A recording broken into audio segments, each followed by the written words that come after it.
Hello guys, आज हम लोग करने वाले हैं एसीसीए बिजनेस एंड टेक्नोलॉजी का नया chapter financial systems and procedures की एग्जाम किट। अच्छा चैप्टर होने वाला है। आई होप आप लोगों ने पहले जो है वो चैप्टर पढ़ रखा हो।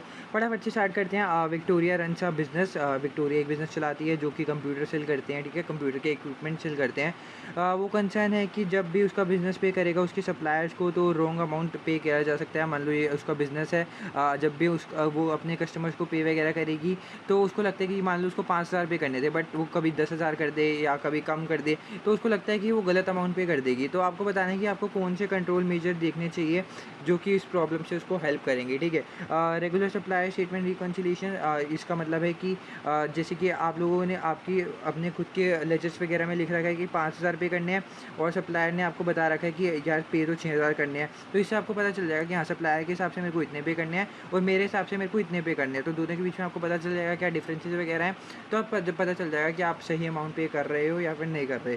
तो यही मेरे को ऑप्शन सही दिख रहा है। बाकी आगे बढ़ते हैं। Match the GRN to the original purchase order send to the supplier. जो भी आप लोगों ने सप्लायर को परचेज ऑर्डर दिया, परचेज ऑर्डर का मतलब होता है कि आप लोगों ने सप्लायर को भेजा है कि मान के चलो ये आपका परचेज ऑर्डर है, ठीक है। इसमें आप लोग लिखते हो कि हमने क्या क्या सामान जो है वो ख़रीदने के लिए डाला था, ठीक है।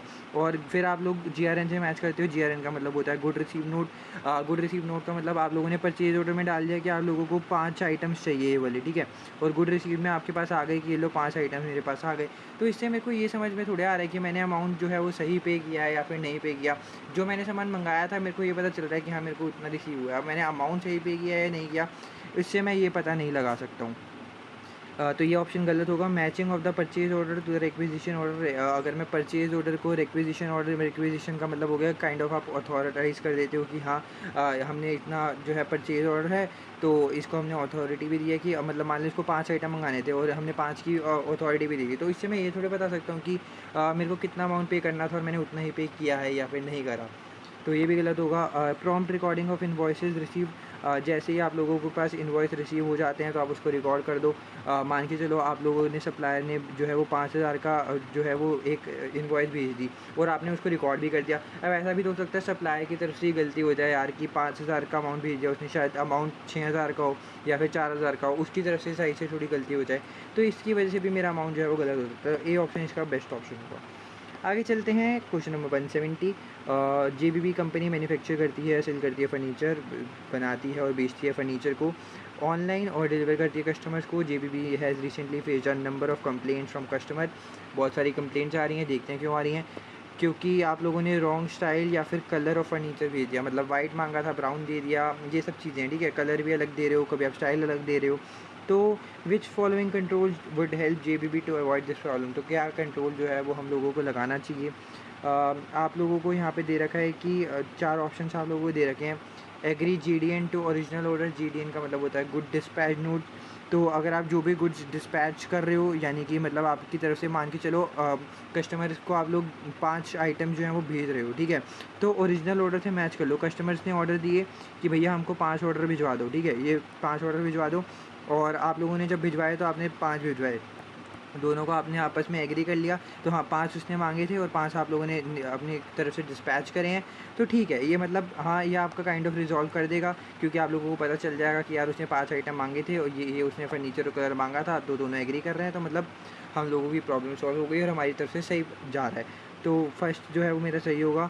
अगर हम इनवॉइस को GDN से मैच करें, कि इनवॉइस का मतलब होता है कि जितना भी हम लोगों ने पेमेंट वगैरह लेनी है, रिसीव करनी है, देनी है, तो अगर हम इसको गुड डिस्पैच नोट से करेंगे तो गुड डिस्पैच नोट में आप लोगों को पता है कि हम लोगों की तरफ से कितने जो है वो गुड्स जा रहे हैं और हम लोगों ने कितना पैसा लिया। इससे हमें ये नहीं पता चलेगा कि क्या हमारी तरफ से फर्नीचर सही जा रहा है या नहीं जा रहा। तो सेकंड ऑप्शन तो गलत होगा। अब देखो, फर्स्ट सही है तो सेकंड गलत है, तो बी गलत हट गया और डी भी हट गया। अब थर्ड वाला पढ़ते हैं। Match order send to invoices raised. आप लोगों को जो भी ऑर्डर सेंड किए हैं उसमें से इन्वॉइस, ये ऑर्डर्स आए हैं और ये इन्वॉइस है।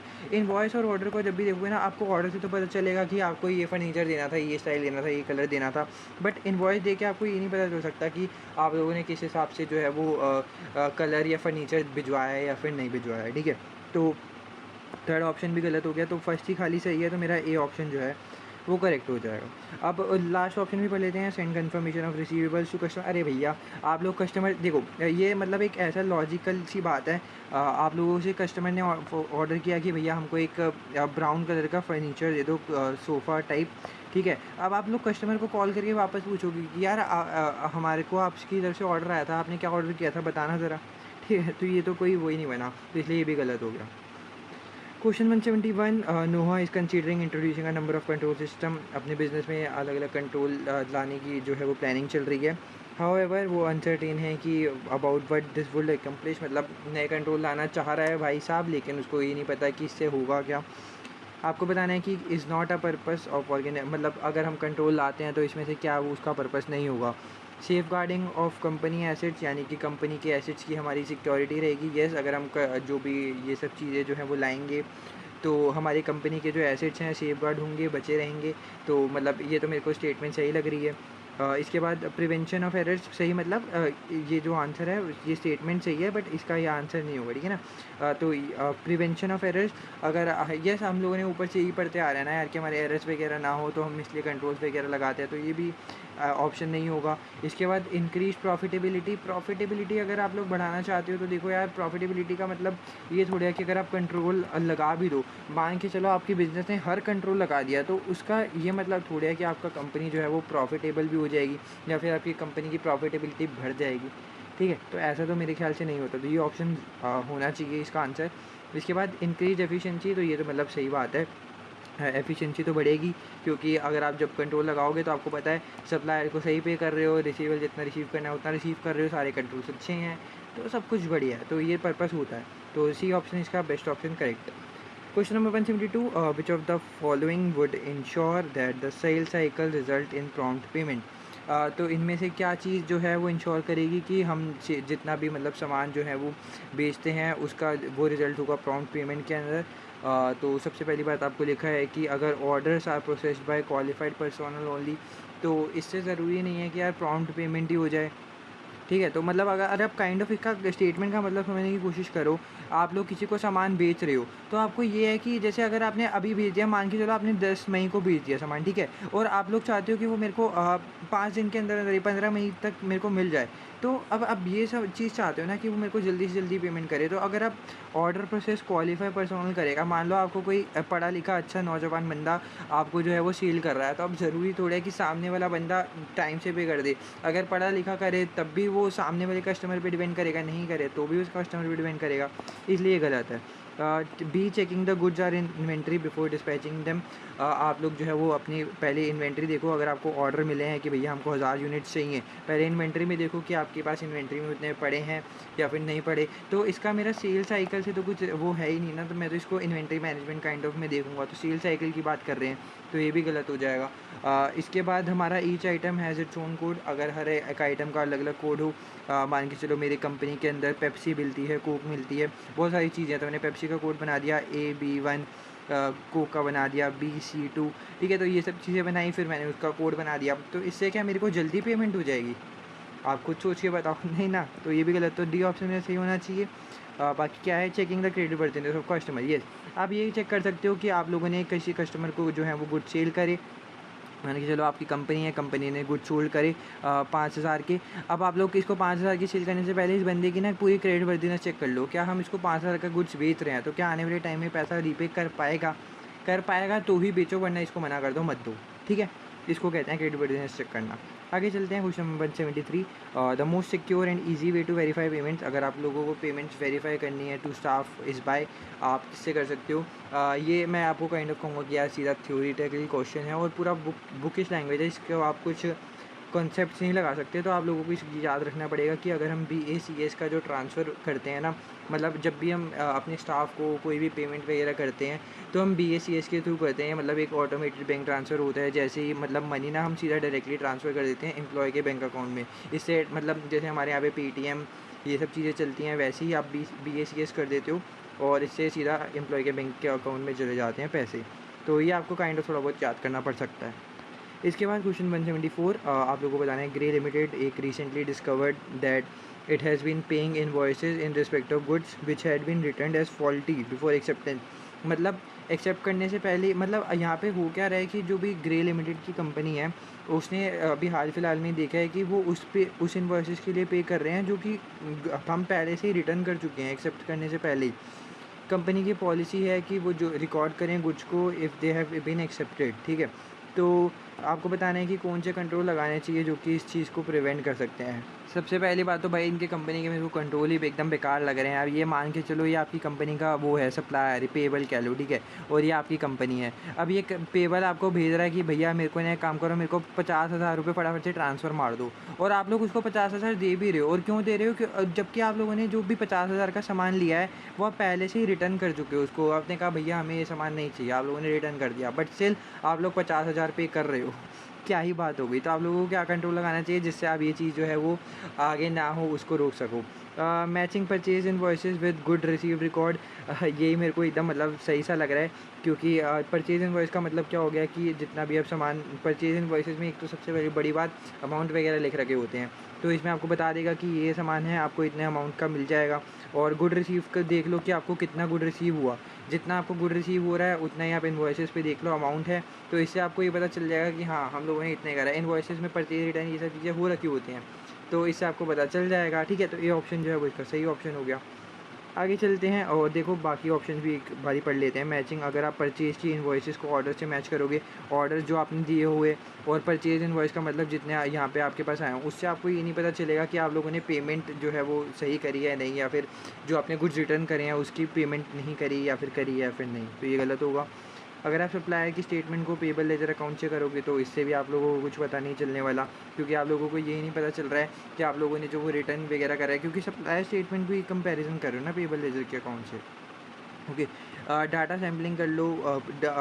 Date stamping purchase invoice, dates देखने से आपको ये थोड़ा पता चलेगा कि जो भी गुड्स आप रिटर्न कर रहे थे एक्सेप्ट करने से पहले, एक्सेप्ट करने के बाद आप लोगों ने उसकी पेमेंट की है या फिर नहीं की, तो इसलिए इसका ऑप्शन ए जो है वो सही हो जाएगा। ओके, आगे चलते हैं। क्वेश्चन नंबर 175 जो हमसे पूछता है, consider the following two statement, when petty cash replenished it is usual for the amount of cash withdrawn to equal the value of the receipts and voucher produced in the previous replenishment। तो ये अगर statement थोड़ी सी वो घुमाई फिराई देखी जाए तो इसमें साफ साफ बात ये लिखी हुई है, पेटी कैश का मतलब जो हम छोटे मोटे खर्चों के लिए पैसा रखते हैं। रिप्लेनिशमेंट का मतलब ये हो गया कि मान के चलो आपके पास पेटी कैश में था 1,000 रुपये, अब 1,000 रुपये आपके पास पड़े थे, आप लोगों ने खर्चा कर दिया 500 का, तो अब ये जो 500 रुपये ख़त्म हो गए ना, आप लोगों को इसको वापस से रिकवर करना होगा। जैसे अब 1,000 में से 500 खर्च हो गए तो आपके पास पेटी कैश में कितने बचे हैं, 500। अब आप लोगों को ये जो 500 आप लोगों ने खर्च करे है ना, आप लोग इसका वो दिखा दो कि जो भी इन्वॉइसेस वगैरह पड़ी हैं कि आप लोगों ने 500 का सामान खरीदा है, बिल दिखा दो, इन्वॉइसेस दिखा दो, ये सब दिखाओ कि हम लोगों ने 500 सही में करे हैं इस्तेमाल। तो आप लोग दिखा दोगे तो वापस ये 500 में 500 और जोड़ देंगे और वापस से आपका पेटी कैश जो है वो 1,000 का हो जाएगा। तो ये कह रहा है, तो ये इसमें कोई वो बात तो नहीं है, सही है एकदम। आगे चलते हैं। इसके बाद आपको कह रहे हैं कि it will be the best practice for a company, तो वन ओनली सही है, और that predominantly receive cheques. It will be best practice for a company, जो भी कंपनी के जो प्रीडोमिनेंटली रिसीव कर ले रही है चेक्स और postal orders in payment for good dispatch to appoint a single designated and trusted individual to open the mail। मान के चलो आप लोगों ने एक ही बंदे को ना डेजिग्नेट कर दिया है कि वही आप लोगों का ईमेल को ओपन करे और रिसीव करे चेक्स वगैरह को और पोस्टल ऑर्डर्स को और पेमेंट वगैरह कर दे। हाउएवर मतलब अगर आपको लगता है कि बेस्ट प्रैक्टिस तो ये होना चाहिए कि देखो एक सिंगल पर्सन को आपने डिज़ाइन कर दिया कि ईमेल को भी ओपन करे, फिर आगे जाके जो भी चेक्स वगैरह हैं उसकी पेमेंट वगैरह करे, तो ये दिक्कत दे सकती है। दो या दो से ज़्यादा लोग हों, आप लोगों को पता चलता है ना सेग्रीगेशन ऑफ ड्यूटी, मतलब एक काम को अलग अलग बंदे करें तो ज़्यादा बढ़िया रहेगा। अगर एक ही बंदा सारे काम कर ले तो दिक्कत आ जाती है, तो इसलिए सेकेंड स्टेटमेंट तो गलत होगी, फर्स्ट ओनली जो है वो सीधा आंसर होने वाला है इसका। आगे चलते हैं। Last question, reducing the incidence of fraud primarily is an issue of. अगर आप फ्रॉड का इंसिडेंस को रिड्यूस करते हो तो ये किस चीज़ का इशू होता है, सिक्योरिटी अरेंजमेंट का, सिस्टम प्रोसीजर का, रिक्रूटमेंट प्रोसीजर्स का, या फिर ऑर्गेनाइजेशन कंट्रोल। पूरा चैप्टर ही कंट्रोल के बेसिस पर है और इसका आंसर भी क्या होगा, कंट्रोल। जब भी आप ऑर्गेनाइजेशन कंट्रोल का ही मतलब होता है कि वो कंपनी के एसेट्स को सेफ गार्ड करे, एफिशिएंसी लाए और फ्रॉड्स एंड एरर्स को प्रिवेंट करे, ठीक है। तो प्राइमरली किसका इशू होता है, ऑर्गेनाइजेशन कंट्रोल का, कि जो भी फ्रॉड वगैरह कंपनी में होंगे उसे निपटे और उससे कम करे, ठीक है। इसी के साथ आपका ये वाला भी चैप्टर जो है वो ख़त्म हो जाता है। मिलते हैं नेक्स्ट वीडियो में। वीडियो अच्छी लगे तो यार लाइक कर देना, चैनल पर नए सब्सक्राइब कर देना। मिलते हैं नेक्स्ट वीडियो में। Bye bye.